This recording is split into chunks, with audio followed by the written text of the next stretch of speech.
O que significa a expressão filhos de Deus no texto de Jó, quando as escrituras dizem que os filhos de Deus vieram se apresentar diante dele e entre eles também Satã, ou Satanás, o adversário? O que realmente essa expressão quer dizer? É isso que eu vou falar para você nesse vídeo. Fica até o final porque vai valer muito a pena. Para você que ainda não me conhece, eu sou Júnior Castro e este é o canal Torá em Foco. Nós temos aqui o compromisso de te levar a compreender as Escrituras, sempre utilizando o método de entendimento judaico, que é a forma mais segura de interpretação das Escrituras Sagradas. Eu quero hoje falar para você sobre esse termo, filhos de Deus. Eles se referem a anjos ou se referem a soberanos, reis? Mas antes de entrar no assunto, se você gosta desse tipo de conteúdo, ainda não está inscrito aqui no canal, inscreve-se aqui embaixo. Não custa nada para você. Deixa também o seu like, que é muito importante para que a plataforma entenda que o nosso conteúdo é relevante e continue te entregando os nossos vídeos. Vou deixar também o meu Instagram aqui para que você possa me seguir por lá. Eu tenho dado várias dicas sobre materiais, ferramentas extremamente necessárias para o nosso crescimento no conhecimento da palavra de Deus. Tenho trazido algumas devocionais também sobre Deus, sobre o nosso comportamento diante de circunstâncias da vida. Então tá aqui o meu Instagram, me segue por lá também. Sem mais delongas, vamos ao assunto do vídeo. As Escrituras, elas nos afirmam que há um reino inteiro que não vemos. Mas, e quanto à frase, um dia os filhos de Elohim vieram apresentar-se diante do Yod-He-Vav-He, do Eterno? O que nós podemos concluir dessa estranha declaração? As Escrituras falam em muitos lugares sobre coisas que nós não podemos ver. Esse reino invisível, ele inclui seres espirituais como anjos, demônios. É o que o apóstolo Paulo chama de principados e potestades em Efésios capítulo 6, versículo 12. Esses termos sugerem diferentes tipos de seres com vários papéis, até mesmo hierarquias. Como lemos em Efésios 6, uma guerra entre o bem e o mal, ela sempre está nos cercando. Esse reino invisível, ele tem um grande impacto no que é visto. As decisões, conversas, conflitos dentro do invisível encontram consequências nas vidas humanas. Portanto, o amor de Elohim por nós nos dá um vislumbre do reino espiritual e as armas espirituais para pelejar contra o nosso inimigo, que é muito real, embora seja invisível. Um desses vislumbres aparece em um dos primeiros livros escritos do cânon bíblico. Na introdução da história de Jó, a Escritura declara: um dia os filhos de Elohim vieram apresentar-se perante o Yod-He-Vav-He. Jó capítulo 1, versículo de número 6. Satã também chega para realizar acusações contra Jó, que Elohim declara como sendo alguém injusto. Mas quem são os filhos de Elohim nessa passagem de Jó em específico? O termo filhos de Elohim, ou filhos de Deus, é traduzido do hebraico Bener Ha-Elohim, ou os filhos de Deus. Isso pode significar os filhos de Elohim, mas também os filhos dos poderosos, um termo comum para se aplicar a reis e governantes da terra. A identidade desses filhos de Elohim é uma questão de interpretação e não é explicitamente esclarecido dentro do texto. No entanto, há várias teorias, provavelmente sobre sua identidade. Uma interpretação comum é que os filhos de Elohim são anjos. Essa visão, ela sugere que esses seres angélicos se apresentam diante de Deus para prestar conta das suas atividades e receber instruções dele. Nesse contexto, o adversário, ou Satã, também está entre eles, agindo como um acusador ou adversário, em vez de um anjo caído. Alguns estudiosos propõem que os filhos de Elohim se referem a um conselho de seres celestiais, seres divinos ou entidades espirituais que se reúnem na presença de Elohim. Essa interpretação se baseia em contextos culturais e religiosos do Antigo Oriente Próximo, onde divindades ou entidades espirituais eram frequentemente retratadas como membros do conselho divino. Isso incluiria a ideia de uma corte angelical como a corte de conselhos e servos de um rei. Um outro ponto de vista sugere que os filhos de Elohim poderiam representar humanos justos e fiéis com um relacionamento especial com o próprio Elohim. Essa interpretação ela é menos comum, mas se alinha com a ideia de que os humanos podem ter uma conexão única e próxima com o seu Criador. Uma outra perspectiva sugere que os filhos de Elohim representam a criação de Deus, abrangendo seres angélicos e terrestres que reconhecem a soberania de Deus. Por fim, os filhos de Elohim, os filhos de Deus, poderiam ser usados como recurso literário ou poético para definir o cenário para o diálogo subsequente entre Elohim e Satã. Essa interpretação se concentra nos temas e lições teológicas do livro de Jó, em vez das identidades específicas dos personagens citados. Que outras passagens das Escrituras mencionam esses filhos de Elohim? Bom, são várias. Eu vou trazer algumas delas agora para vocês. O termo filhos de Deus, ou Bnei Ha-Elohim, aparece em algumas outras passagens das Escrituras, embora o seu significado e contexto possa variar aqui entre algumas das ocorrências notáveis. Mais tarde, em Jó capítulo 38, versículo 4 ao 7, o Eterno pergunta a Jó onde ele estava quando os fundamentos da terra foram lançados e quando a estrela da manhã sentavam juntas e todos os filhos de Elohim gritavam de alegria. Quem eram esses filhos?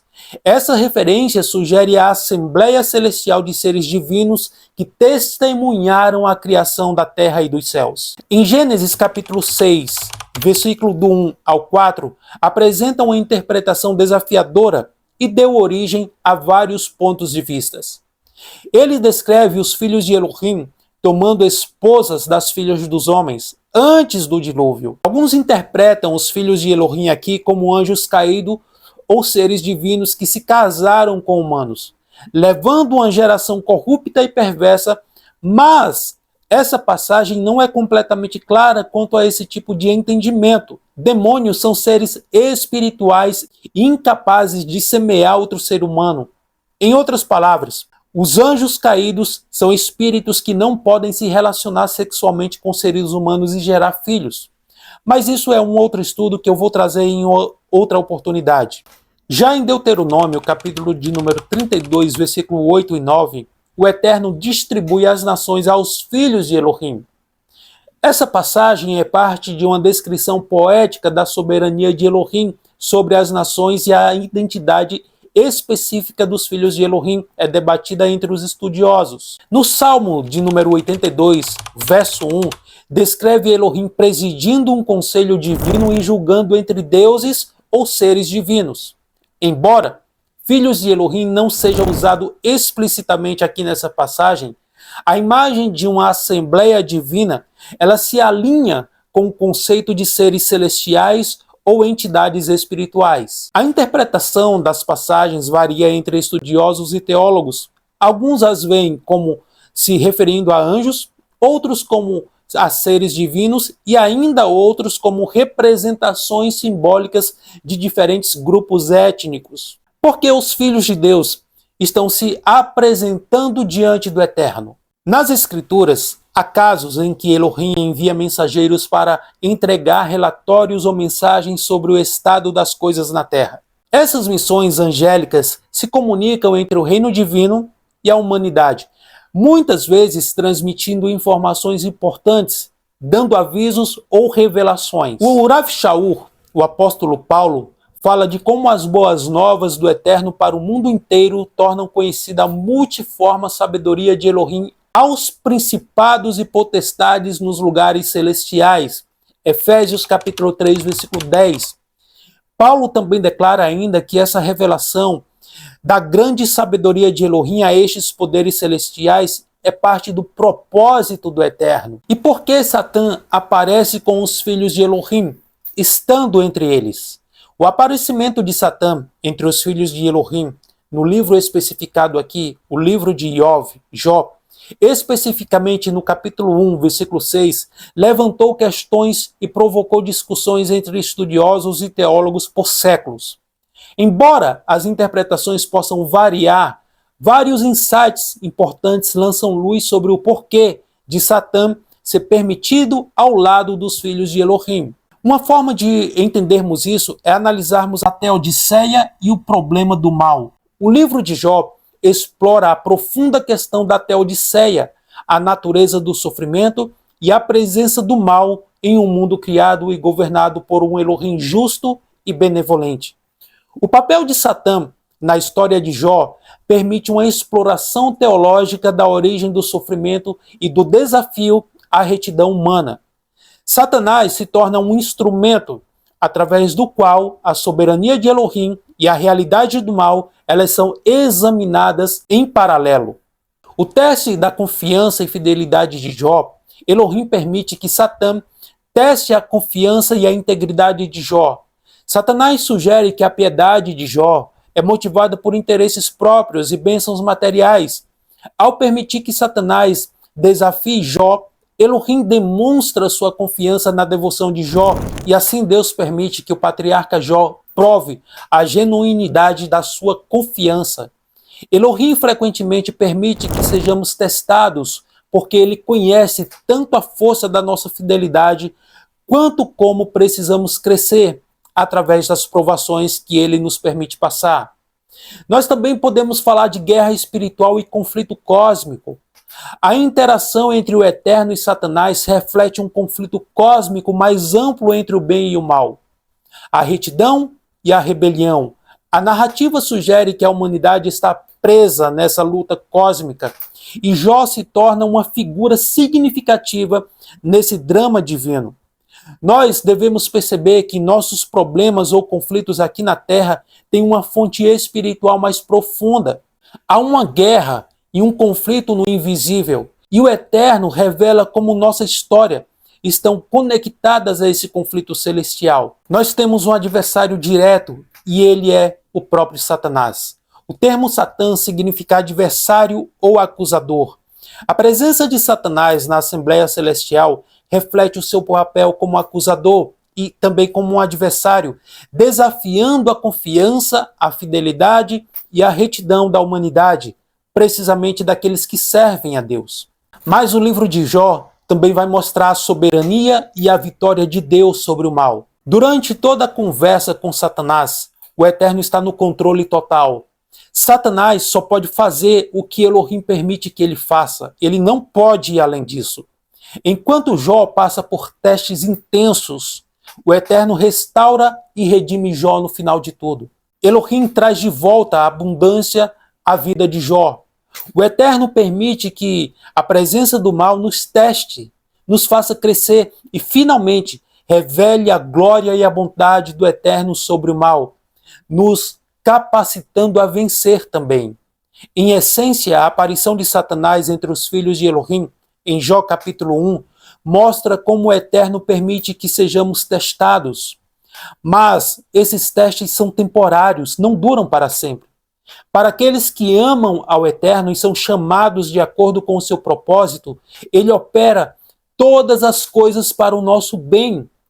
Não algumas coisas, nem metade, nem a maioria delas, mas todas as coisas. Podemos passar por sofrimentos momentâneos e batalhas como o acusador das nossas almas promove, mas o Eterno é todo-poderoso e bom e nos levará à redenção e à vitória final. E você, já enfrentou ou está enfrentando algum momento em sua vida na qual duvidou que o Eterno estivesse com você no sofrimento? Já duvidou em algum momento que ele te ama e está com você em meio a todas as circunstâncias difíceis? Deixa aqui, eu quero saber como você superou ou tem superado todo o processo de sofrimento que o Eterno tem permitido que você passe. Eu quero terminar dizendo que todo o sofrimento que nós passamos não é eterno. Ele tem um momento, um prazo de duração. O apóstolo Paulo, ele diz que tem por certo que os sofrimentos do tempo presente não há de se comparar com a glória que será revelada em nós. Eu vou ficando por aqui, espero você no nosso próximo vídeo, se assim o Eterno nos permitir.